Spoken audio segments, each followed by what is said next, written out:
ડભોઈ તાલુકાના પલાસવાડા ગામે મોદીજીના જન્મદિન નિમિત્તે રક્તદાન શિબિરનું આયોજન કરવામાં આવ્યું હતું, જેમાં મોટી સંખ્યામાં યુવાનોએ ભાગ લઈને માનવતાનું ઉત્તમ ઉદાહરણ પૂરું પાડ્યું હતું.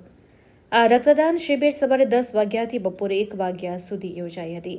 પલાસવાડાના ઇન્ચાર્જ કરણ ચેતનભાઈ સોનીએ જણાવ્યું કે આ 3 કલાકના સમયગાળામાં 70 જેટલા યુવાનોએ સ્વૈચ્છિક રીતે રક્તદાન કર્યું હતું, જેના પરિણામે 70 બોટલ રક્ત એકત્રિત થયું હતું. આ પ્રસંગે તેમણે રક્તદાનના મહત્વ ઉપર ભાર મૂકતા જણાવ્યું કે કોઈ મોટી આફત, મુસીબત કે ઇમરજન્સી સમયે જ્યારે બ્લડની તાત્કાલિક જરૂર પડે ત્યારે આવા યુવાનો દ્વારા આપેલું રક્ત કોઈની જિંદગી બચાવી શકે છે. રક્તદાન જેવું મહાદાન કાર્ય કરીને યુવાનોએ સમાજ પ્રત્યેની પોતાની જવાબદારી નિભાવી હતી. આ શિબિરના આયોજનમાં કરણ ચેતનભાઈ સોની ઉપરાંત પાર્થ પટેલ, દત્તુસિંહ સોલંકી, અક્ષય ઠાકોર, લઘુમતી મોરચાના કાર્યકરો પણ ઉપસ્થિત રહ્યા હતા. આ કાર્યક્રમની સફળતાએ સાબિત કર્યું કે સમાજમાં સેવા અને સહકારની ભાવના હજી પણ જીવંત છે અને યુવાનો તેમાં સક્રિયપણે જોડાઈ રહ્યા છે.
ઓકે.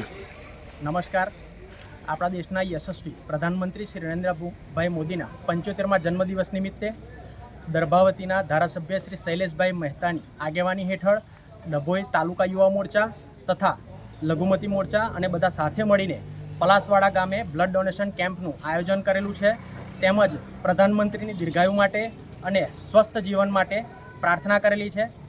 અંદાજિત અત્યારે 70થી 80 યુનિટ બ્લડ પલાસવાડા ગામે આપી દેવાયેલ છે અને હજુ કાર્યકર્તાઓ હાજરમાં છે. લગભગ 100 યુનિટ થાય એવી સંભાવનાઓ છે.